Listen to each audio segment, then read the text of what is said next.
So today we are addressing recent concerns about the polio vaccine status and the implications of potential regulatory changes. And when we say regulatory, we're talking about the impact on the FDA, for example. As we know, polio is a crippling and potentially deadly disease. It was a significant public health threat in the early 20th century. The introduction of the polio vaccine in 1955 marked a turning point. It led to the near eradication of the disease in the US. This success is a testament to the vaccine's effectiveness and the rigorous scientific processes behind its development. Recently, concerns have emerged due to reports that Aaron Siri, an attorney associated with Robert F. Kennedy Jr., has petitioned the Food and Drug Administration, the FDA, first in 2022 and again in December 2024, to revoke the polio vaccine's approval. In 2022, he requested on behalf of his client, the Informed Consent Action Network, that the FDA withdraw or suspend the approval for the polio vaccine for infants, toddlers, and children until a properly controlled and properly powered double-blind trial of sufficient duration is conducted to assess the safety of this product. When asked for comment, Siri referenced posts he made on the social site X, where he reiterated the belief that the FDA ignored safety concerns with the vaccine.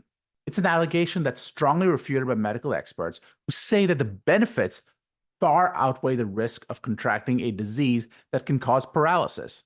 Generally, this would be a non-issue.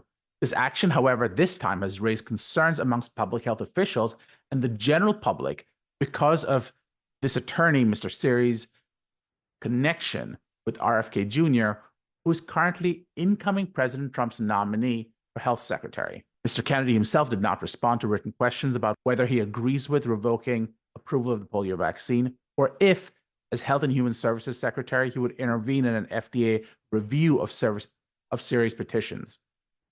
It should be noted that Siri has been acting as an advisor to the transition team for Kennedy, who, if confirmed by the Senate, would oversee the FDA and the nation's other public health agencies. Kennedy himself has said that he would not ban vaccines and has tried to distance himself from the anti-vaccine label and instead is calling for further study of the shots. He recently resigned as chair of the Children's Health Defense, a nonprofit that watchdog groups have found for years to be spreading misinformation over fears about vaccines. Senate Minority Leader Mitch McConnell, a polio survivor himself, emphasized the vaccine's life-saving impact and criticized efforts to undermine public confidence in proven cures as dangerous. Now, it's crucial to understand that the FDA is responsible for approving and regulating vaccines, but it operates based on rigorous scientific evaluation. The polio vaccine itself underwent extensive testing before its approval and has been monitored continuously to ensure that its safety and efficacy can be confirmed. There are insufficient details right now as to why the FDA should remove the product from the market. In fact, in responding to the 2022 petition in a 2023 letter, the agency's top vaccine official, Dr. Peter Marks, wrote that the FDA has been unable to reach a decision on your petition because it raises issues requiring further review and analysis by agency officials. Now, the FDA's commitment to public health means that any petition to revoke a vaccine's approval would require significant and substantial political impetus and indicated a significant risk to public safety. Early indications are that there is insufficient justification. Robert F. Kennedy Jr. has been nominated to lead the Department of Health and Human Services and has a history of expressing skepticism towards vaccines. It is calming, however, to recognize that the FDA generally operates as an independent agency within the HHS. Its decisions are guided by scientific evidence and public health considerations and not political influence. What impact that'll have in reality, I don't actually know, but I am curious myself because they might be changing how that works. Nevertheless, with discussions of the deep state and incoming President Trump's willingness to consider unusual theories, it raises concerns that at the very least may impact adoption of vaccines. Specifically, President-elect Donald Trump has said that he might be open to getting rid of some vaccines if I think it's dangerous, pledging to listen to Kennedy.